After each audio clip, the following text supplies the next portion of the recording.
Muito boa noite. Está começando mais uma edição do Fora do Ar. Isso mesmo, Fora do Ar, os bastidores da notícia. Hoje, claro, sempre com meu parceiro Edinho Soares, tudo mais. Também teremos nessa live especial a participação do Otaviano Fonseca, o Otaviano Fonseca, que está em Brasília. Vamos ver quem é isso aqui. O Edinho Soares já está chegando. Edinho Soares, tudo contigo?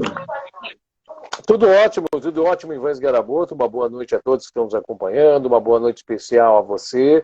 Boa noite também, né, a essa audiência que nós vamos consolidando e conquistando à medida do possível, conforme nós vamos realizando aí as lives sucessivamente. Um grande abraço a todos e é um prazer nós estamos aqui nessa sexta-feira para falar de tanta coisa que aconteceu durante essa semana e, claro, também, né, pontuar informações nos mais variados segmentos dentro do cenário político, Ivan. Muitas notícias e a gente ainda está se ajustando, né, Edinho? Aqui nessa plataforma do Instagram, então que sejam todos bem-vindos, participem, comentem. Então, a sua participação sempre é bem-vinda. Daqui a pouco vai estar no ar o Otaviano Fonseca, ele que está em Brasília. Daqui a pouco, então, o Otaviano Fonseca, alguns destaques da nossa live hoje, Edinho. O que representa as novas mudanças no secretariado do governo Adiló de Domênico, várias mudanças anunciadas na semana. Outra informação, que o Eduardo Leite esteve em Caxias do Sul, é isso mesmo, Edinho? O Eduardo Leite esteve em Caxias do Sul nessa sexta-feira? Correto.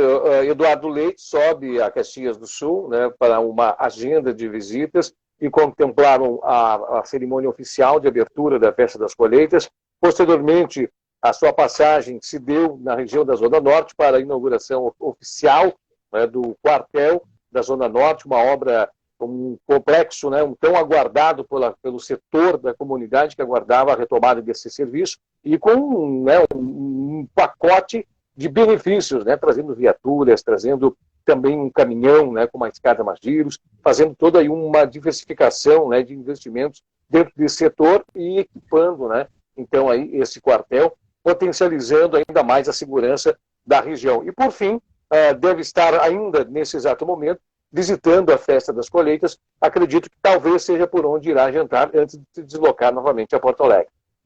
E a gente, Soares, ele chegou, Otaviano Fonseca, está em Brasília, Otaviano. Boa noite, tudo bem contigo? Boa noite, Ivan.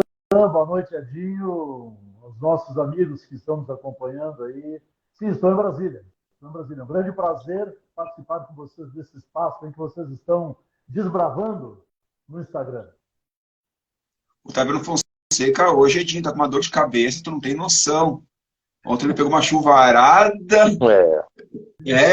E o time dele, Edinho, acabou sendo eliminado da Copa do Brasil. O Juventude ontem. Então hoje o Otaviano está um pouco tristezinho, porque o time dele perdeu ontem para o São Luís e tem um caju segunda-feira, né, Otaviano? A questão é o seguinte, né, meus amigos? Torcedor do Juventude, desde 2021, não tem mais paz. Não tem tido paz. Então é uma situação muito complicada, só para fazer um rápido comentário, depois a gente vai tratar de outros assuntos, claro. A situação do Juventude preocupa porque estão se repetindo os mesmos erros do ano passado, de 2022, na montagem do elenco dos jogadores, na demora do reconhecimento de equívocos, na tomada de posições, de decisões por parte da diretoria, o conflito já que está se criando entre a torcida e o treinador. Nada disso é bom. Uma vitória no Caju, uma vitória do Juventude segunda-feira no Caju, pode amenizar a situação. Não vai resolver de vez, mas ameniza, porque se não vencer realmente, aí as coisas terão que mudar muito. Realmente, eu diria que mudanças até radicais lá pelas bandas do Alfredo Jaconi. Otaviano, a gente estava comentando agora alguns destaques, que teve a presença do governador Eduardo Leite aqui em Caxias do Sul. Também outro destaque da nossa live hoje é sobre um assunto, infelizmente, muito triste e polêmico, né? Complicado de tratar, sobre os 215 trabalhadores que foram resgatados em trabalho análogo à escravidão em Bento Gonçalves. Também uma outra pauta que a gente vai abordar hoje sobre o orçamento secreto para o Congresso Nacional. Será que é responsável pela diminuição da verba para a prevenção de desastre aqui no Brasil? Infelizmente, no litoral de São Paulo, quase 50 pessoas morreram por causa da chuva muito forte, atingindo ali a região norte de São Paulo, no litoral. Também o outro assunto, 1 ano do conflito entre Ucrânia e Rússia, 1 ano completado. E qual que será a posição política do Brasil? Me parece que o Brasil ainda não consegue tomar uma decisão. Tá? A situação é clara, mas eu não sei o que acontece que na política, né, Otaviano? Que o Brasil não consegue se definir para que lado e, infelizmente, né? Então são algumas pautas da nossa live hoje, aqui fora do ar, os bastidores da notícia. Edinho, pode dar uma retomada ali dessa visita do Eduardo Leite aqui em Caxias do Sul, até para informar mais o Otaviano o que foi essa visita? Sim, perfeitamente. Nós estamos, né, vivenciando aqui em Caxias do Sul, entre fases, né, transitórias, digamos assim, da realização da Festa da Uva, nós temos então a Festa das Colheitas, que está na sua 14ª edição aqui na nossa cidade. E para esse evento, somado à vinda do governador Eduardo Leite para a inauguração do quartel dos bombeiros, já a Dilode Domênico já aproveita a vinda, né, e acena com o convite. E o melhor de tudo é que Eduardo Leite sempre gosta de trazer, né, o pacote de contemplações que fortalecem, embasam, né, a sua vinda à cidade de Caxias do Sul. Então ele traz um investimento, né, que vai ser destinado à escola técnica, né, de formação agrícola, e aí com investimento na base de 30 milhões, que vão subsidiar aí os trabalhos, né, dessa escola ao longo dos 12 meses, né, como ele mesmo disse. É uma contemplação, é um orçamento que vem auxiliar aí a todos os trabalhos das atividades desta importante instituição para a preservação do homem no campo. Que está acontecendo um fenômeno muito grande na cidade de Caxias do Sul, e nós temos uma dificuldade, eu acredito que em outras localidades também. O agricultor, ele muitas vezes, pela sensibilização do amor, né, patriarcal, muitas vezes né, do contexto da família, ele em sua visão, ele destina os recursos em auxílio ao filho, né? Então destinando o filho ou a filha melhores condições. Só que as filhas, né? Só que o que acontece? A filha ou esse filho, ele se forma, ele passa a ter, né, um contato social com a parte das... E chega então um determinado momento em que o pai precisa de assistência no campo, mas para o campo ele não quer mais voltar. Então acontece um êxodo rural. E nesse exato momento, esse jovem, no momento de fatalidade de perder o seu pai, a propriedade do pai desmembra-se, né, e transforma muitas vezes ela em outros tipos de propriedades, exemplo, chacras, condomínios, e começa então uma diversificação, né, de uma proliferação de condomínios nas regiões aonde eram utilizados para cultivo. Isso tudo traz um encarecimento no preço dos produtos, diminui a produção, né, aí da agricultura familiar dentro do estado do Rio Grande do Sul, e isso precisa ser repetido, precisa ter um trabalho técnico para reverter, para mostrar que sim, os valores do campo associado com uma técnica, investimento em infraestrutura para fornecer todas as bases para que permaneçam lá com qualidade de vida, é um caminho fundamental para sem sombra de dúvida, para o desenvolvimento do estado do Rio Grande do Sul e, claro, também para ter comida na mesa, comida em abundância para aumentar aí o núcleo de oferta. Um detalhe também que vale a pena destacar, o quartel da Zona Norte, uma reivindicação, né, depois de tantos sinistros, tantas famílias que perderam muito, né, perderam seus bens e perderam seus investimentos, suas casas, tiveram, então, esta oportunidade da retomada, esse serviço que nós já tínhamos. Não no mesmo prédio, o mesmo prédio precisa de uma ampla reforma, uma reforma estrutural, até mesmo há abalos, né, na estrutura que viabilizam no baixo investimento ou no investimento que se tem do Estado até agora, mas o Estado locou uma sala, né, e equipou com viaturas, equipou inclusive, né, com um caminhão que possibilita atendimento em larga escala na cidade do Sul, mas esse caminhão fica alocado nesta sala, favorecendo então a Zona Norte. E posteriormente, claro, Eduardo Leite passaria então Por fim, pelo menos estava em sua agenda, não sei se isso se alterou até então, contemplava a ida aos pavilhões da Festa da Uva para uma visita aos estandes e, claro, cumprimento aos nossos agricultores. Ivan. Doutor Aviano, qual a importância dessa visita do Eduardo Leite a Caxias do Sul? Será que ele já está cumprindo algumas promessas de campanha ou está longe ainda disso? Na verdade, né, Ivan e Edinho, é sempre importante, o Edinho fez um relato aí das questões todas envolvendo o governo do Estado e a relação com Caxias. O governador que está iniciando um inédito segundo mandato, né? O Rio Grande do Sul, historicamente, não reelegia governadores, então eu queria fazer um rápido comentário nessa questão aí, além de ressaltar esses fatos que o Edinho levantou, da importância que o governo do Estado sempre tem dado, não o atual governo, mas todos os governos, para Caxias do Sul, que é uma cidade que merece, precisa de atenção e merece, por todo o seu potencial econômico. Além dessas questões que a Edinho colocou, eu queria fazer uma rápida análise macro da questão do governo Eduardo Leite, o segundo governo Eduardo Leite. Ele tem uma situação agora bastante interessante. Por exemplo, a questão da educação. A Edinho falou das escolas aí.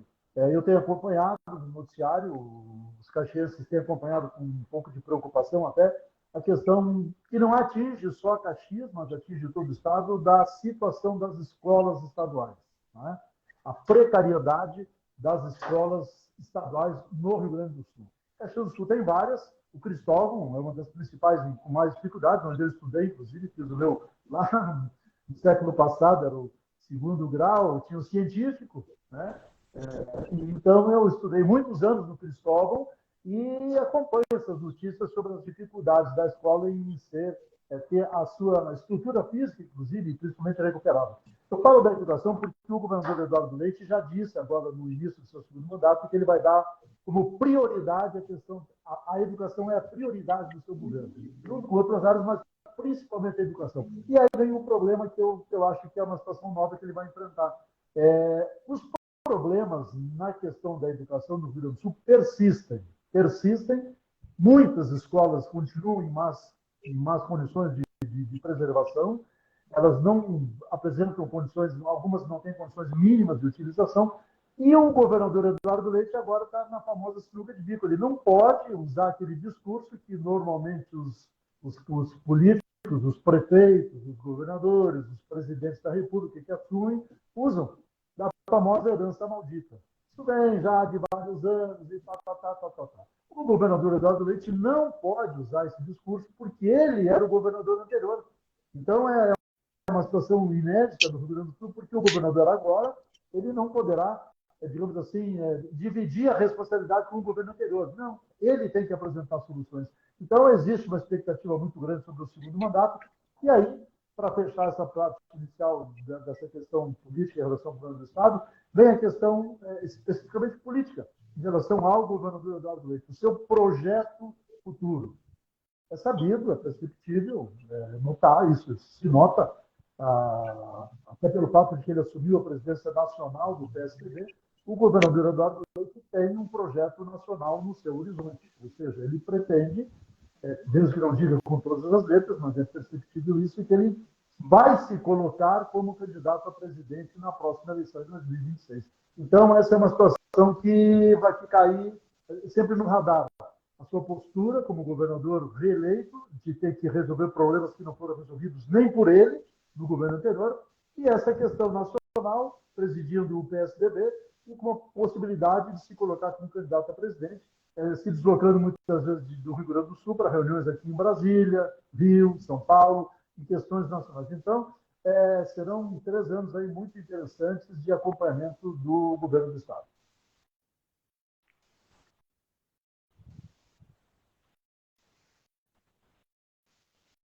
Eu não estou te ouvindo, Ivan. Consegue me ouvir? Não estou te Não? ouvindo. Não sei se o Edinho está ouvindo. Agora sim. Edinho, vai daí. Não, tudo bem, tranquilo. Interessante a colocação, muito bem pautada. O Estado do Rio Grande do Sul, dentro das fragilidades econômicas, né, o atual presidente falou com muita propriedade, muito conhecimento e com assertividade também, a gente percebe que a manutenção da infraestrutura da máquina do Estado do Rio Grande do Sul ela foi deixada, né, com um orçamento minoritário para tentar preservar o andamento de algumas outras situações. E ocorreu o seguinte: nós tínhamos um desgaste muito grande dessa toda essa infraestrutura estadual, né? São escolas que estão elas todas muito avaliadas, as suas estruturas físicas, que não receberam as devidas manutenções que haveriam de ter recebido, né, dentro dos investimentos corretos. A gente sabe que o Estado do Rio Grande do Sul não tinha saúde para isso. Nós tivemos também as questões das rodovias. Sim, Edinho, né? Foi feita uma luta. Oi. O Lucas Carinhato chegou a mandar o ofício que ele tinha prometido? Ficou sabendo disso? Sobre as 3 escolas com problema? Sobre É que o ofício relacionado à as escola escolas, Alexandre Zátero, a Zátero, a escola de Mendonça, estava presente, sim, o vereador, né? mas eu não cheguei a ver a entrega formalizada. Ela pode ter ocorrido em algum outro momento antes do protocolo oficial, né? Não, pode continuar. Não é só esse recado, essa situação, né, que o Lucas Carinhato falou que ia caminhar um ofício sobre as 3 escolas, né, sobre o que o Otaviano Fonseca estava relatando antes das escolas precárias, condições super complicadas, né? Inclusive, é interessante que se diga também que o deputado Carlos Búrigo, do MDB, já antecipadamente, em agenda, né, previamente reservada, já conversou com a secretária da Educação e pediu, né, que fosse inseridas essas 3 escolas com máxima atenção, inclusive para poder receber as verbas de nível 3. Né? São 3 graus de situações de verbas, que seriam as verbas mais robustas, né, para poder fazer a reparação estrutural, inclusive com precariedade em janelas, né, precariedade invisíveis na parte do reboco que está soltando, está caindo, algumas estruturas, telhados, goteiras, né? Goteiras, e muita das iluminação não funcionando, problemas elétricos, né, problemas hidráulicos, e muitas das escolas, né, foi feito um termo de ajuste de conduta celebrado, acredito que tenha sido nesses moldes, porque ela era interditada, partes e outras partes continuavam sendo usando. Eu posso citar um exemplo, a escola Victório Weber, Otaviano. Não tem um problema, eu queria colaborar com você também. Nós sabemos, e nos acompanham também, de que se você deixa para depois a manutenção, seja de qualquer ambiente físico, ele vai se deteriorando. Quer dizer, no caso das escolas, as escolas que apresentam esses problemas de goteira, de telhado, de má conservação, quanto mais passar o tempo, mais problema vai ter, pior vai ficar a situação. Lembrando também que nós estamos já aí no final do verão, já quase início de outono, logo aqui em março, e logo em seguida o inverno, com todos os seus problemas e todas as dificuldades de tempo de clima. Tá? Eu posso citar um exemplo aqui, bastante... Escola Victório Weber. Né? A Escola Victório Weber, ela teve ela fica num ponto elevado, né? Mais elevado, é uma escadaria para subir até a escola, e ela teve um barranco que cedeu por baixo da estrutura, e o pátio, né? O pátio baixou o nível do pátio. O que foi feito? Foi feito um isolamento do pátio, e foi usado isso por diversos anos sem manutenção. Ela tem um dos seus prédios com estrutura de assoalho de madeira, né?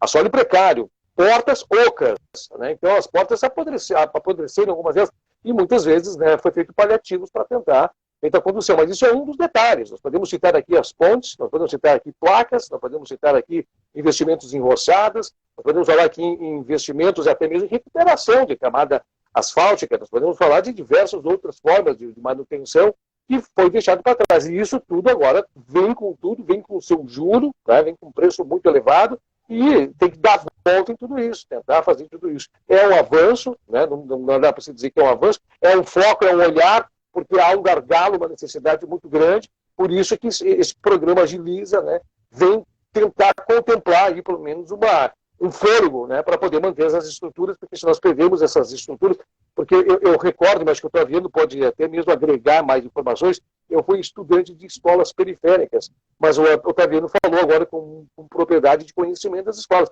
Eu lembro-me quando nós ouvíamos, né, eu matriculei meu filho no Cristóvão de Mendonça. Era um staff, né, era um staff social, pessoas, olha, um exemplo, era um exemplo, né, era um orgulho para o pai, um orgulho para uma mãe, como disse o Otaviano, e a gente vê tudo isso, né, as pessoas falam, ali no Cristóvão, né, tem a estrutura comprometida e, com certeza, a qualidade do ensino fica precarizada. aproveitar e mandar um abraço para o Antônio Fábio dos Reis, nos acompanhando, a Sônia Maia, também nos assistindo a Maria Marlene Faria, o Dom Carlos. Opa, Rio de Janeiro, opa. Que legal.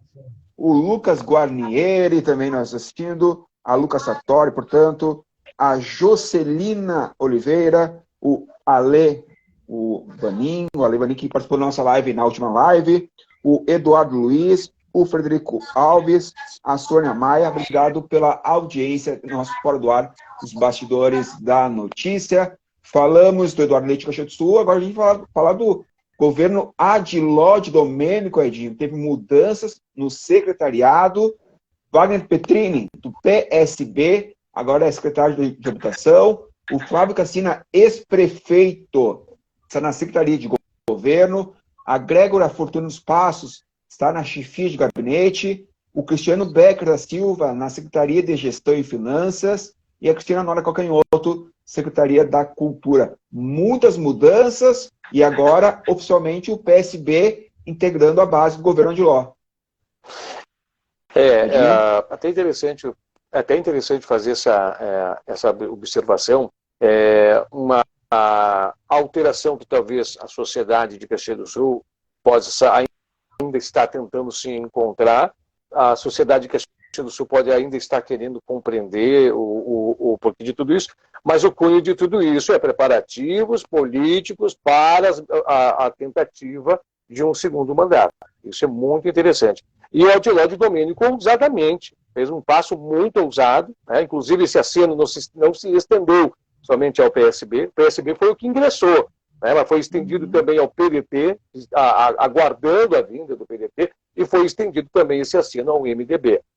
PDT e PSB, interessante ver isso, dois partidos com características centro-esquerda, né? Nós sabemos que a próxima campanha que está chegando, ela vai trazer um cenário de três frentes no mínimo de atuação aqui na cidade de Caxias do Sul. Nós vamos ter uma direita, essa direita nós vamos ter, né, essa figura do Scalco, né, o pessoal está aventando aí que o Scalco vem, nós vamos ter então uma direita focalizada ali, junto com o PL, junto com todos esses partidos que afinam-se, né, no extremo direitismo.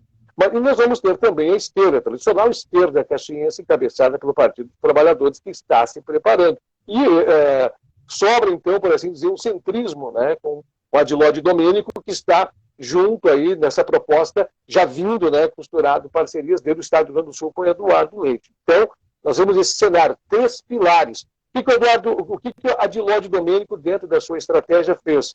Fez um passo para enfraquecer esse empoderamento do Partido dos Trabalhadores, ainda mais que o Partido dos Trabalhadores, a esquerda, consolidou-se dentro do Congresso, né, dentro do Congresso, dentro do, vamos dizer assim, do Senado e também, né, por assim dizer, da casa principal, né, que é o governo federal, vem encampando e agora o olhar, com toda certeza, será para as prefeituras. Então, esse movimento, né, de Adiló Domênico, essas mexidas, né, que teve que fazer em todo o seu secretariado, arrumar secretário para cá, secretário para lá, ainda mais criação de cargos adjuntos, é com esse olhar, né, de tentar gerar um certo enfraquecimento no que estava sendo montado, ou possivelmente se iria se montar para Caxias do Sul, trazer por seu lado mais força e mais fôlego para se lançar aí ao seu segundo mandato. Eu queria ver a sua opinião sobre essa movimentação aí. Eu queria pegar esse gancho aí desse resumão muito bem feito pelo Edinho. O Edinho coloca muito bem a questão local, a questão de Caxias, as questões das forças políticas que estão se ajeitando, se arrumando aí, o famoso tabuleiro político, já pensando no ano que vem na eleição municipal. Mas eu quero jogar essa análise para cima, macro, Brasil. Para dizer o seguinte, o que o Edinho nos disse, acabou de dizer, esse resumo que ele fez dos ajustes que o prefeito faz no seu primeiro escalão, ele tira uma pessoa de um cargo, bota no outro para abrir espaço para o partido X, aí ele chama uma pessoa de um partido que não está no governo e diz que o partido não vai. Aí eu cito o que, na minha opinião, é uma das imensas e tantas aberrações políticas que nós temos no Brasil. Não é mérito só, não é só um privilégio dos partidos em Caxias do Sul, mas isso acontece e se desdobra em todos os municípios, estados e a nível nacional. Por exemplo, o prefeito tem um líder do governo, se eu estiver equivocado, por favor, vocês me corrijam, vocês que acompanham. PDT? O líder do governo é do PDT. É o vereador, como é o nome dele? O Lucas Diel. Diel. Ele é do PDT. O PDT já disse, não, nós não estamos no governo, nós não fazemos parte da base do prefeito. Não queremos. O líder do governo é do PDT e o PDT disse que não é da base. Aí, outro exemplo. Aí o prefeito convida uma menina lá do MDB. A secretária da Cultura, né? A Cristina Nora Cacanhoto. Isso, a Cristina do MDB. Aí o MDB, nós não somos da base do governo, mas está lá uma representante, ela é filiada ao MDB. O que eu quero dizer com isso? Eu quero dizer com isso que, enquanto os partidos não se organizarem, não se derem ao... Eu uso até uma expressão um pouco mais forte, não se derem ao respeito, por exemplo, se o PDT não é da base do governo, se o MDB não é da base do governo, como de fato não são, eles partidos, têm que se organizar de tal maneira que nenhum filiado, então, vá participar do governo. Ah, mas é uma decisão pessoal, a cota do prefeito, não sei o quê, como diz o vereador aí, o Diel, o prefeito convidou, a menina do MDB também, a cota do prefeito. Não existe essa de cota do prefeito. Então, então é o seguinte, meu filho, então sai do partido, meu filho, então sai do partido. O partido tem que tomar essa iniciativa. Porque senão, meus amigos, fica aquela confusão toda, aqueles interesses, como diria o Brizola, os interesses pessoais, individuais, acima dos partidos. E isso vale para todo o Brasil. Aqui em Brasília mesmo, no governo federal, nós temos o próprio MDB, tem um ministério, uma parte diz que não é do governo. União Brasil está no governo, mas tem gente que não apoia o governo. Isso faz Até parte do jogo político. PL, né? Exatamente. Isso faz parte do jogo político, claro, eu não sou ingênuo, no tempo de vida que eu tenho, não posso ser ingênuo de achar que isso aí é um absurdo. Não, isso faz parte do jogo político. Só que os partidos têm que, de alguma maneira, tentar dar uma peneirada nisso, tentar dar uma organizada para moralizar a coisa, porque senão fica um negócio assim meio, né? Pô, o partido, no caso de Caxias, não é da base do governo, mas está lá o cidadão do partido no governo. E aí, como é que é, então? Qual é o mato disso? Eu até compreendo. Edinho, só um complemento ali, teve também um agravo do PDT, do Ricardo Luz, né, que foi expulso do partido em situações, aceitou a secretaria e depois acabou sendo expulso do partido. Isso é uma grande demonstração da cacicagem partidária e das correntes que se tem debaixo dos caciques.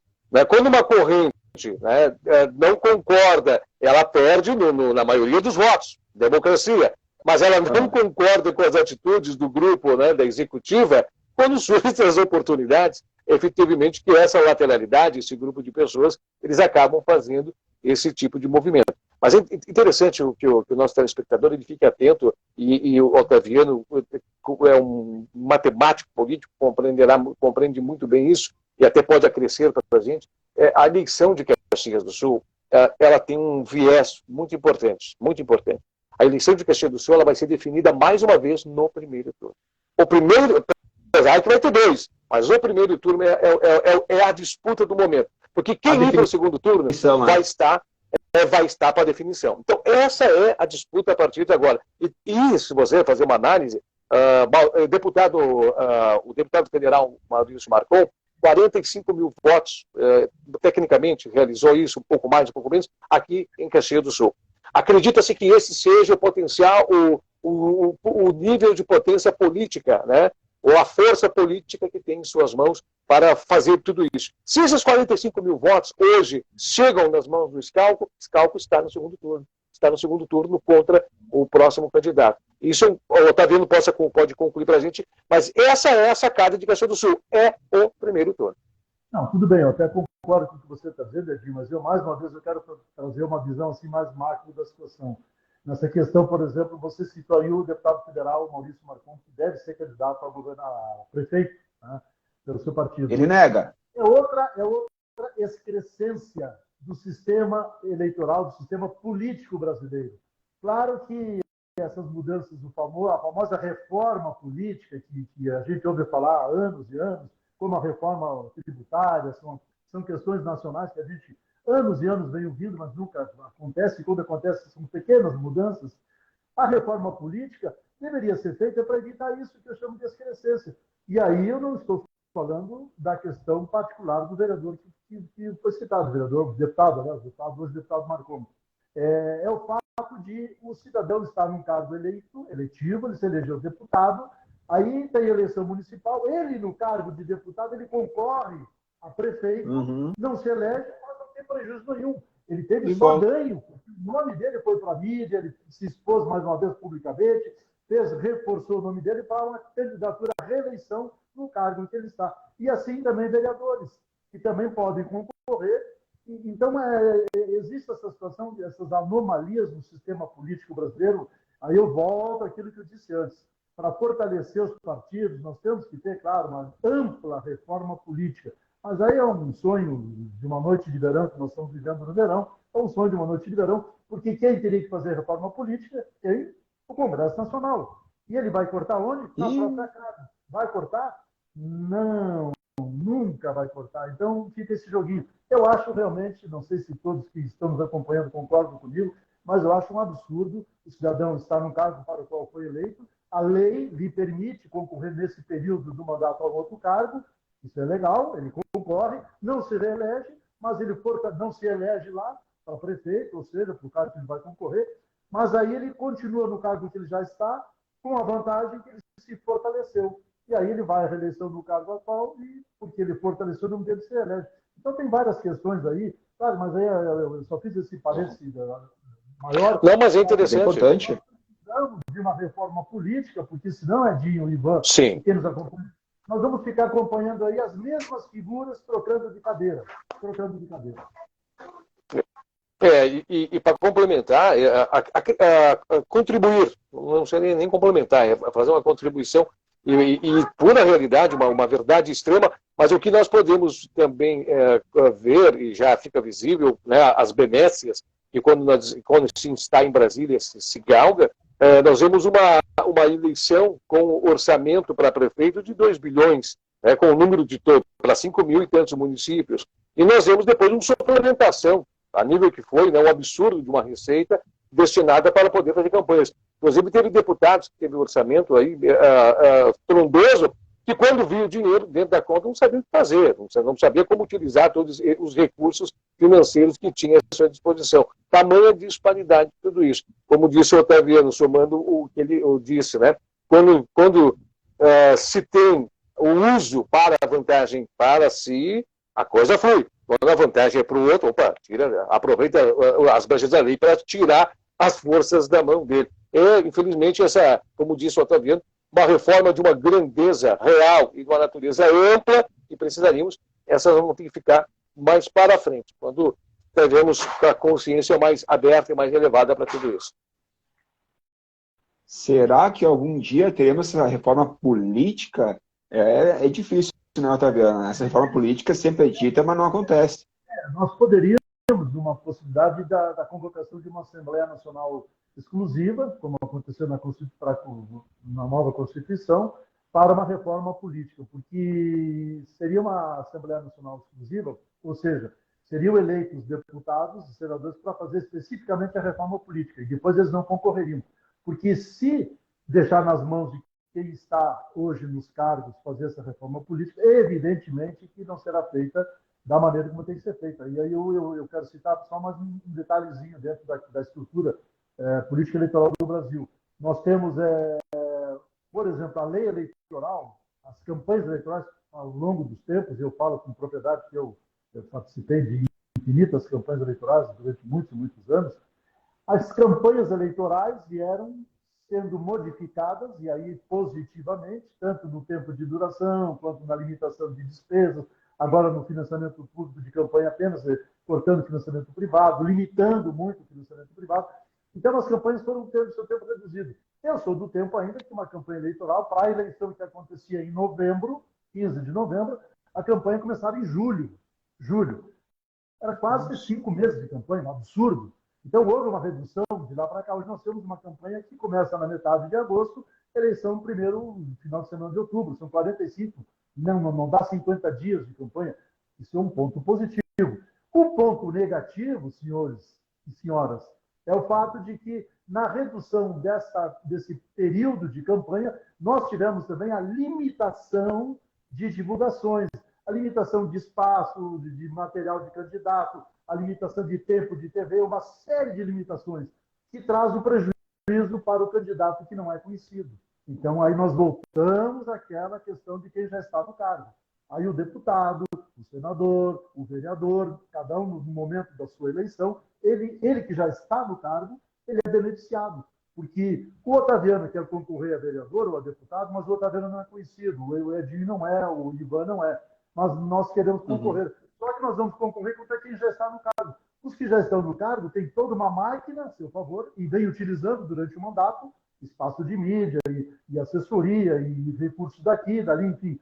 E nós não temos. Nós temos as limitações de arrecadação de campanha, temos a dificuldade de expor o nosso nome, porque a campanha é curta, quem é conhecido tem mais vantagem. Então, eu só faço mais esse parênteses para dizer que no Brasil, na questão política, enquanto nós não tivermos uma ampla reforma política, nós vamos continuar com mais do mesmo, repito o que eu disse antes, com os mesmos, só trocando de cadeira. Sai um cargo, vai para o outro, vai trocando de cadeira. Edinho? Excelente exposição, Ivan. É notório, é visível, né?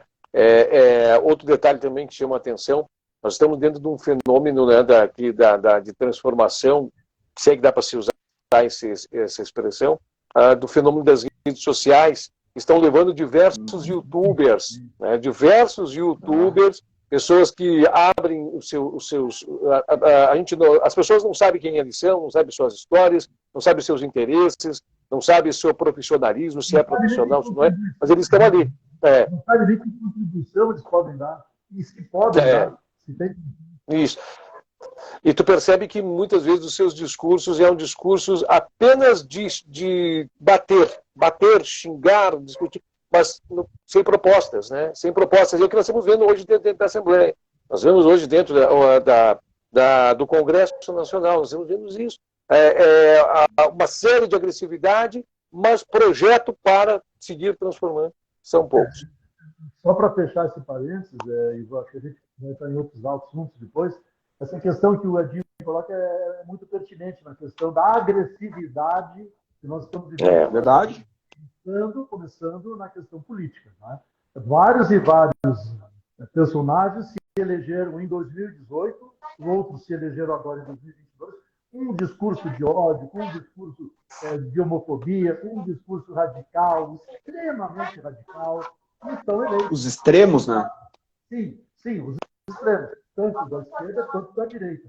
Se você analisar o espectro político do Brasil hoje, no centro, parece que é proibido hoje no Brasil você ter uma opinião assim, não, eu quero ver como é que é isso aqui, como é que eu vou tomar uma posição, vou aguardar, não, você tem que ser daqui ou dali, você não pode ficar no meio. Então, a situação está muito complicada porque, por incrível que pareça, os discursos radicais, aí o Edinho tem muita razão no que ele coloca, os discursos radicais estão sendo, como se diz na televisão, campeões de audiência. Né?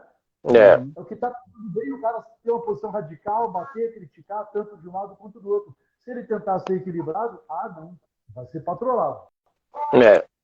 E outro detalhe também, eu estou vendo que é muito importante, e você deve fazer muita percepção disso em Brasília, se a pessoa colocar uma opinião, já recebe um lacre ou de direitista ou de esquerdista. Então, a tua opinião, ela já te dá um selo, então as pessoas, muitas vezes fica difícil de falar, tu não pode expor as tuas ideias, tem que ficar quieto, porque você já recebe um selo que você não é. Se você defende A porque você é contra B, se você defende B porque você é contra A. É difícil, tá difícil. Eu estou vendo. Por mais que muitas vezes...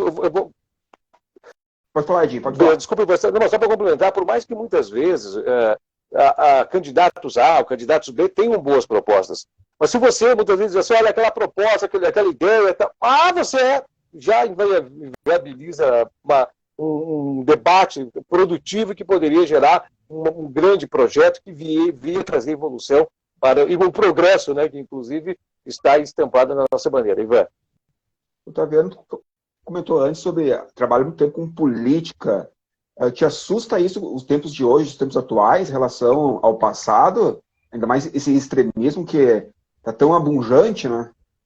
É, realmente, Ivan, Edinho, quem está nos acompanhando aí, nós vivemos no Brasil hoje um período realmente muito complicado, né? Complicado em todos os sentidos. A questão, o Edinho falou das redes sociais, o advento das redes sociais, a internet, por si só, vieram facilitar a nossa vida em muitas coisas, mas também vieram para acirrar muitas coisas. Hoje está muito fácil você criticar, ser criticado, você bater, você levar porrada, você se envolver em polêmicas.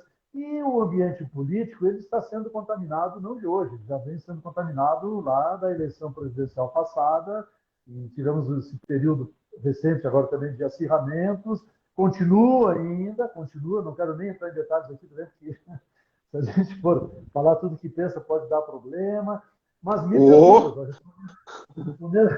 respondendo o que você me colocou, me preocupa porque eu, repito, eu sou do tempo e eu sou filiado a um partido, sou filiado ao MDB, não tem por que dizer que não. Há mais de 40 anos, tenho uma militância política, mesmo atuando no meio de comunicação, mas sempre soube separar as coisas.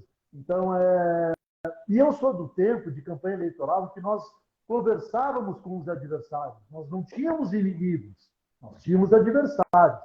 Eu participei de infinitas campanhas de deputado, estadual, federal, de campanha de prefeito, de governador, de presidente, enfim, infinitas campanhas. Nós conversávamos com os adversários. Claro, havia um momento de um acirramento maior aqui, maior ali, eram pontuais. Hoje não. Hoje é briga, é discussão, é ofensa, e começa nas redes sociais e vai para a rua, e radicalismo daqui, radicalismo dali.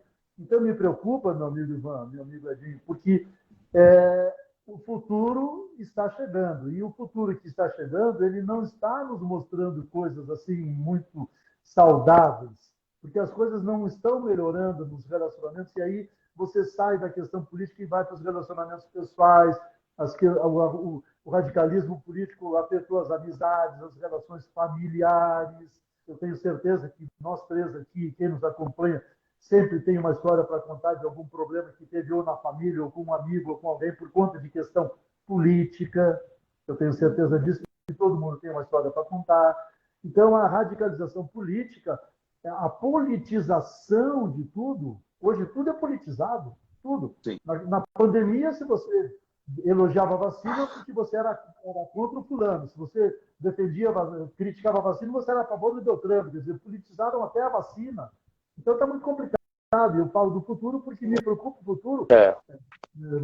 Nós temos filhos, eu tenho 2 netinhas, eu não sei se vocês têm filho e tal, mas nós temos um futuro que tem que ser preservado e preparado para os mais jovens. E eu, infelizmente, um futuro a curto prazo me preocupa e me preocupa muito. Quando aumenta o radicalismo, diminui o construtivismo. Não, eu até chamar para a conversa, que também é vida. Tu pensa como fígado e age como fígado. É complicado. Edinho, tu também vive esse mundo político há muito tempo, né, Edinho? A gente não tem a bagagem do que o Otaviano tem e o conhecimento também, mas a gente tem algum caminho aí, né, alguns caminhos que a gente tomou que nos trazem, né, a certa vivência. E o Otaviano falou muito certo, né, só para complementar o que eu estava pontuando a frase, quando aumenta o radicalismo, diminui o construtivismo, né, trunca, as coisas não avançam. E nós precisamos, um momento de construtividade urgente. Nós temos que trabalhar uma nova plataforma de estrutural, né, de uma infraestrutura urgente nesse país. Né? Nós temos hoje uma ONU, nós temos hoje uma Europa, nós temos hoje, né, alguns países se preparando para o advento dos motores elétricos, fazendo um preparativo para as economias verdes, clamando por economias verdes, e nós vemos aqui no Brasil ainda nós com precariedades ainda de estradas, né? Nós vemos isso nas nossas estruturas deficitárias. Nós vemos hoje um país, um mundo global que dialoga e através da venda de produtos, né, pela internet de forma instantânea, e nós vemos que nós precisamos de mais portos, né, para poder fazer a escoação e o recebimento de tudo isso. Nós precisamos agilizar, né, o transporte da nossa produtividade com eficiência, sem perdas, né, no meio do caminho, sem custos elevados, para poder conseguir trazer um alimento mais barato na mesa. Nós temos que aumentar a produtividade sem agredir o campo, sem preservar e sem avançar dentro da Mata Atlântica, das nossas florestas. Então, nós temos desafios descomunal dentro, né, dentro do nosso país, desafios gigantescos para suprir, e nós vemos, como disse o Otaviano, nós ligamos uma TV para ver as brigas, né, do que está ocorrendo, o radicalismo que vem de destruir, mas não vem trazer soluções nenhuma. Isso é muito temeroso mesmo. Ivan, eu queria pedir licença para você para saudar algumas pessoas que estão nos acompanhando aqui, além Miguel Brambila nos assistindo. Sim, o Miguel Brambila, do Estado de Caxias, o Eloy de Almeida, a Isabel aqui de Brasília, o Marcelo Alves, Opa! o Lucas Anela, que está no Vila Nova, aqui em Goiânia, né? que trabalhou no Juventude há muitos anos. Um grande abraço para ele, nos acompanhando aqui. O Roberto Machado também, a Bernadette Capanema, minha querida amiga, o Velasquez, o Pereira, também o Marcelo Mignoni. O Velasquez, Otaviano, é o professor Lázaro Velasquez do atletismo, o cubano. Sim. O professor Lázaro Velasquez.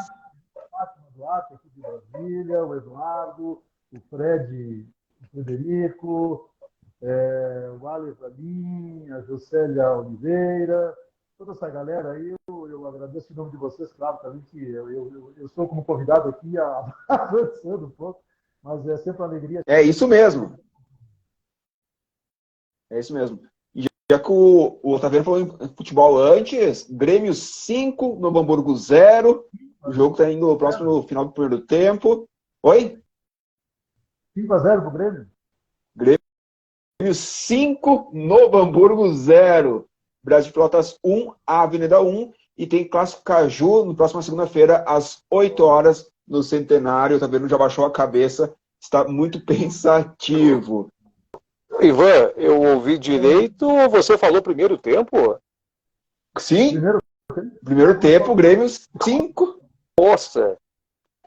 Só para ter uma noção, Edinho, eu sei que tu não gosta de falar muito. Vira em 5 também de 10, nas peladas? Sim. Já pensou? Só para ter uma noção, o primeiro gol do Grêmio saiu aos 2 minutos. O terceiro aos 6 minutos. Aqui, 6 minutos. E o terceiro gol aos 7 minutos. Então, o primeiro saiu aos 2, o segundo aos 6 e o terceiro aos 7 minutos. Só para ter uma noção desse jogo Grêmio e Novo Hamburgo. Pessoal, a gente está quase chegando no final da live para falar sobre o orçamento secreto no Congresso Nacional. Essa verba acabou diminuindo para a prevenção de desastres, na opinião de vocês, ou não? Porque o orçamento secreto envolve muito dinheiro. E uma verba de prevenção de desastres acabou sendo reduzido a 95%, Edinho.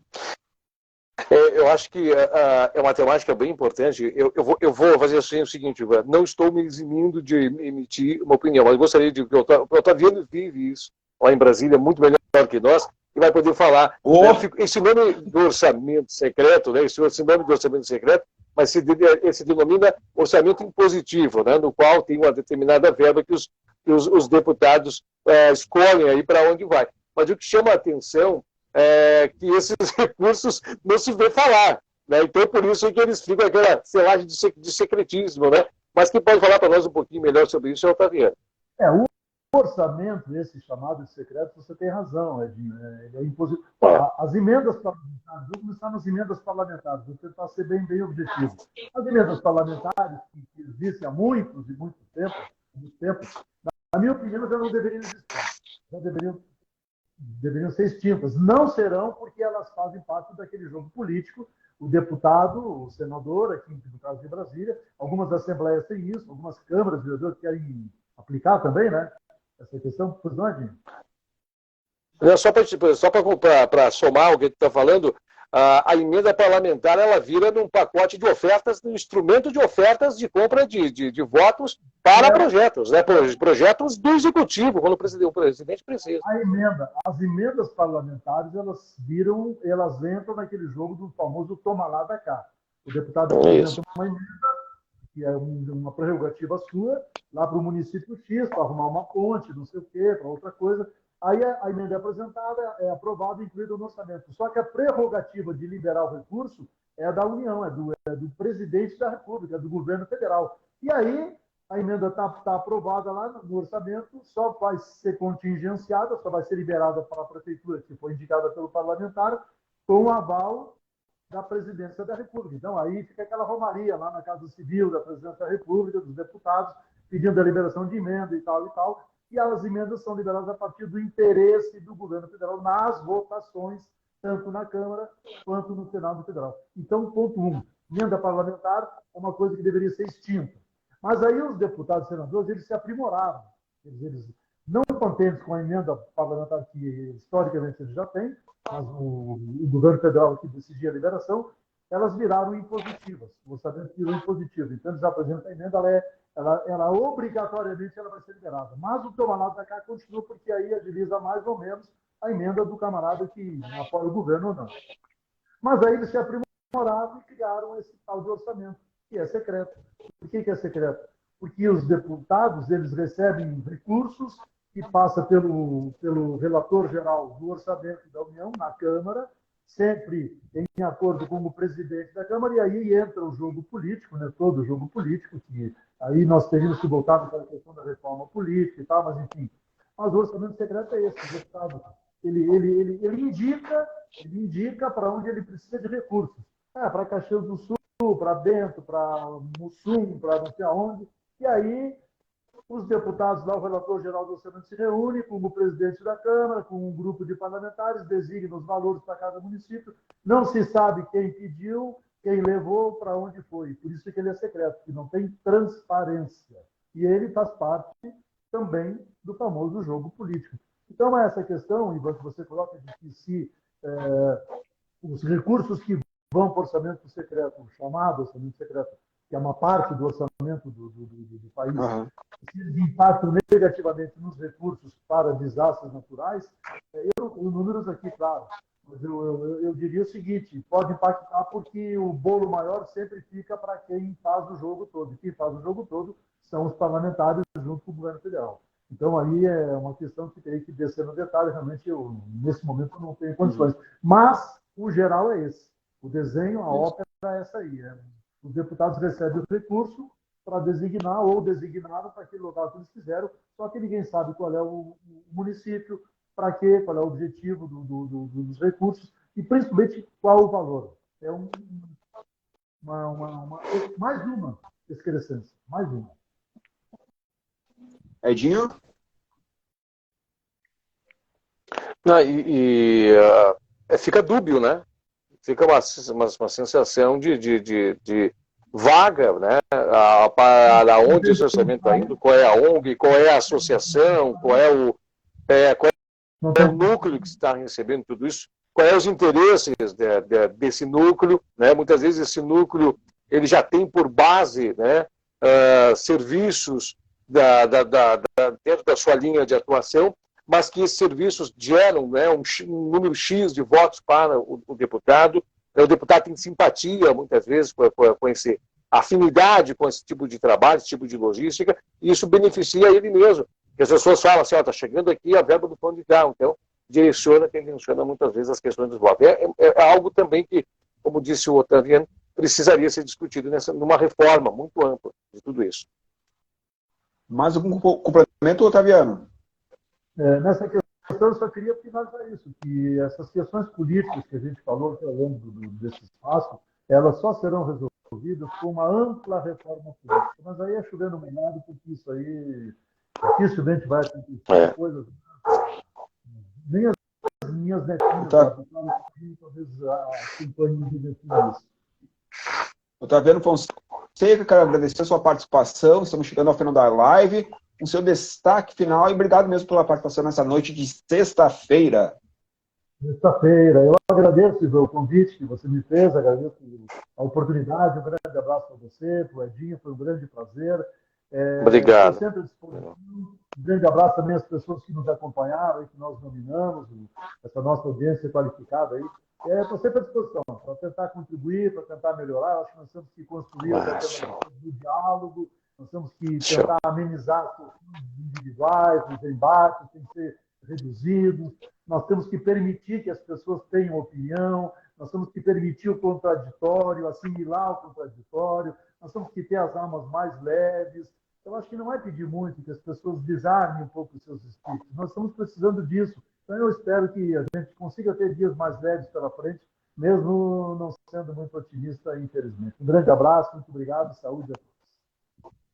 Valeu, Taveira, até uma próxima oportunidade. Edinho Soares, seu destaque final nessa live.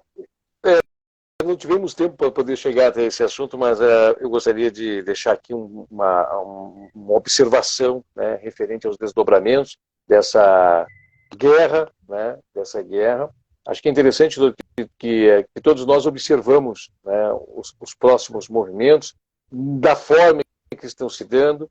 Aventa-se uma possibilidade de uma mesa redonda para diálogos, né, para colocar, eu não vou dizer fim ao conflito, mas para colocar pelo menos uma solução paliativa ao momento dentro do conflito. Claro que isso gera uma série de situações, de interpretações, que nós deveríamos ter um tempo para esmiuçar, né? O entendimento da potência da Rússia, da máquina russa, da Pintas, que parece realmente estar muito desestruturada, muito fraca para dar continuidade para tudo isso, né? Essa luta contra a OTAN não foi fácil, né? Essa luta contra a OTAN, e acho que para pontuar é uma lástima, uma pena,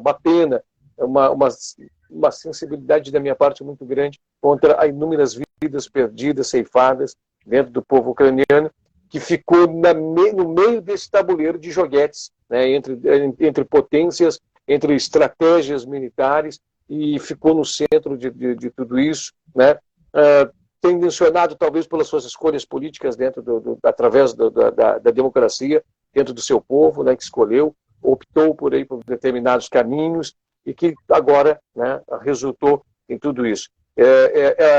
Acredito que, clamo que está na hora de realmente colocar um ponto final de tudo isso.